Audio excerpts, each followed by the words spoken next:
तो सांसद पप्पू यादव पर हमले के आरोपी की पहचान सुमित, जबकि दूसरे व्यक्ति की पहचान भी की गई है। और जब सुमित ने पप्पू यादव पर चप्पल फेंकी तब पप्पू यादव के घर के बाहर जो खड़ी क्रेटा कार थी उसमें हैप्पी की मौजूदगी थी। दोनों बुलंदशहर से गाड़ी ठीक करवाने के लिए दिल्ली आए थे, ये कहा जा रहा है। लगातार पूरे मामले को लेकर के छानबीन चल रही है।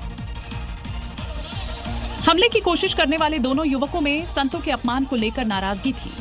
हमले से पहले दोनों सांसद से मिलने उनके आवास में घुसे थे। आरोपियों के घर में जाने से पहले उनके पास कोई हथियार नहीं था, तभी उनको पप्पू यादव के आवास में एंट्री दी गई। लेकिन जब अचानक पप्पू यादव ने चाकू मिलने का दावा किया तो उनके घर की सुरक्षा और सुरक्षाकर्मी सवालों के घेरे में आ गए, क्योंकि चाकू मिलने का जो दावा पप्पू यादव कर रहे हैं वो एंट्री में चेकिंग के दौरान क्यों नहीं मिला। क्या सांसद सियासी ड्रामा कर रहे हैं या फिर सुरक्षा में चूक हुई है? इन सारे एंगल से दिल्ली पुलिस मामले की जांच कर रही है, लेकिन दोनों आरोपियों की क्राइम हिस्ट्री नहीं है। हमारे साधु संतों का अपमान होगा तो हम ऐसा करते रहेंगे। उत्तर प्रदेश विधानसभा का दरअसल विधानमंडल का मानसून सत्र आज से 6 अगस्त तक चलेगा। सत्र मानसून सत्र की शुरुआत होने जा रही है और हंगामे के आसार इस समय बनते हुए नजर आ रहे हैं। चढ़ावा चोरी का मुद्दा चाहे पेपर लीक का मुद्दा हो, जिस पर विपक्ष सरकार को घेर सकता है और हंगामा कर सकता है। सीएम योगी ने विपक्ष से सहयोग की अपील की है। सदन में पहली बार वंदे मातरम का पूर्ण गायन होगा, इसको लेकर भी मुद्दा बन सकता है विपक्ष की तरफ से। सीएम योगी ने सहयोग की अपील की है। 6 अगस्त तक विधानमंडल का मानसून सत्र चलेगा। विधानसभा और विधान परिषद बैठक की आज।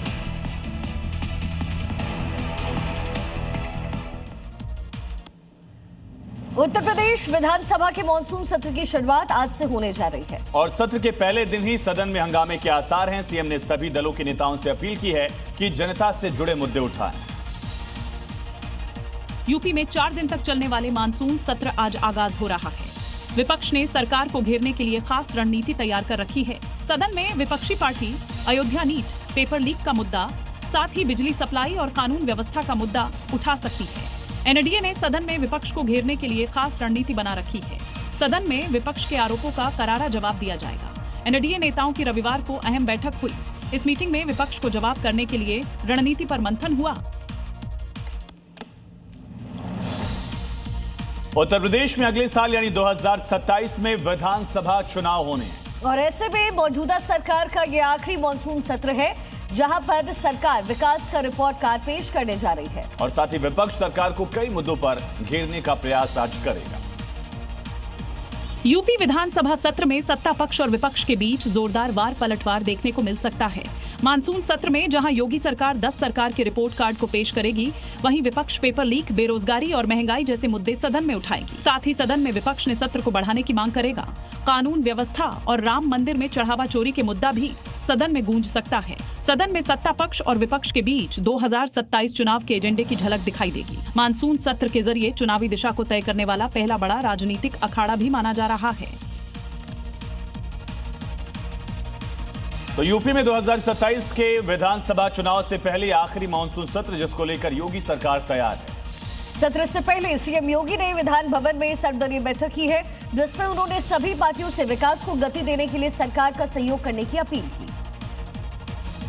विधान भवन में विधानसभा अध्यक्ष सतीश महाना की अध्यक्षता में आयोजित सर्वदलीय बैठक को सीएम योगी ने संबोधित किया और विपक्षी पार्टियों से सदन की कार्यवाही को सुचारू रूप से चलाने की अपील भी की। बैठक में सीएम योगी ने कहा कि हर सदस्य को जनता के हित से जुड़े मुद्दे उठाना चाहिए और सदन के सुचारू रूप से संचालन में सहयोग भी करना चाहिए। 6 अगस्त को मानसून सत्र खत्म होने के बाद सीएम योगी 2027 की तैयारियों में जुट जाएंगे, जिसके लिए यूपी बीजेपी अध्यक्ष पंकज चौधरी के साथ मिलकर सीएम आवास से विधानसभा तक तिरंगा यात्रा निकालेंगे और चुनावी अभियान को आगे बढ़ाएंगे।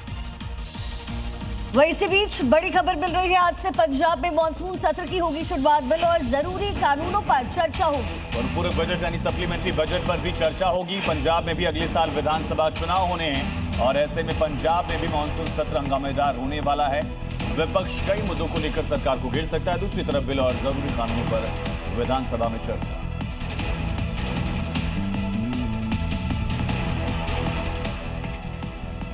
प्रयागराज में राहुल गांधी के युवा समाज से पहले ही कांग्रेस प्रभारी के सामने ही कार्यकर्ता भिड़ गए, क्योंकि मौके पर मौजूद कार्यकर्ताओं में मंच पर जाने की होड़ लगी और इसी को लेकर के वहां कुछ बुजुर्ग कार्यकर्ताओं से भी बदतमीजी की गई और इस सब का वीडियो सोशल मीडिया पर चर्चा का विषय है। दरअसल कांग्रेस प्रभारी राजेंद्र पाल गौतम प्रयागराज में राहुल गांधी के कार्यक्रम छात्रों की गूंज की तैयारियों का जायजा लेने पहुंचे थे, लेकिन उनके सामने ही कार्यकर्ताओं में धक्का मुक्की और विवाद शुरू हो गया। इस दौरान का वीडियो भी सामने आया है, जहां मंच पर खड़े बुजुर्ग कार्यकर्ता को नीचे से युवा नेता कुछ इशारा कर रहा है और अपने साथी नेता को मंच पर धकेल भी रहा है। तभी बहस होने लगती है, क्योंकि राजनीति चमकाने का ये मौका कोई कांग्रेसी नेता हाथ से जाने नहीं देना चाहता। इसी को भुनाने के चक्कर में मौके पर हाथापाई और धक्का मुक्की शुरू हो जाती है। हालांकि बीच बचाव के बाद मामला सुलझ जाता है, लेकिन मामले पर लोग कांग्रेस के नेतृत्व पर सवाल उठा रहे हैं।